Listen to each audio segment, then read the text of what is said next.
Jeff Johansen was born and raised in Ormond, Alberta. He grew up as a quiet, only child with an aversion for large crowds. During high school, his anxious nature was mislabeled as shyness, which he covered up with a tough, stoic persona that intimidated bullies and teachers alike. At home, he discovered an interest in heavy metal and started a vinyl collection. The evocative symbolism on the covers inspired him to make some art of his own, which helped him cope with his parents' constant fighting. To escape his parents' increasingly recurrent blow-ups, Jeff started working at a video store. Few customers passed by, so he had a lot of free time to draw. A late-night regular noticed his sketches and asked him to do some artwork for his gang at the abandoned lodge of Mount Ormond. Jeff accepted the challenge and painted a large mural depicting the Legion in runny, bloody letters. He was given a $50 bill and a 12-pack for his hard work. It was his first paid commission, a milestone to be proud of.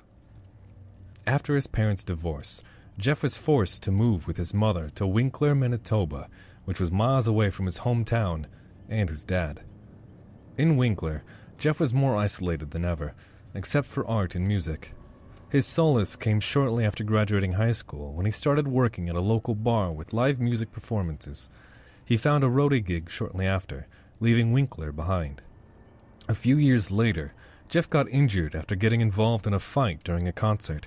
He was told he could lose part of his eyesight, so his doctor asked him to stay in town in order to monitor him. It was a difficult time during which Jeff reassessed his life choices. He went back to school, art school. His eyesight slowly returned, but he had to be careful. He took a few courses, experimenting with a wide range of mediums, ultimately choosing oil painting and digital art, the latter of which offered paid internships. He took up a desk job and found his calling in designing labels for microbreweries. He led a quiet, simple life. He brewed beer, took in a rescue dog, designed tattoos, and freelanced album covers for bands he liked.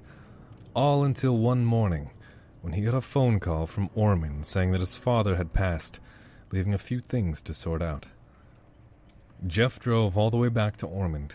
He felt a pang of nostalgia when he reached his late father's house.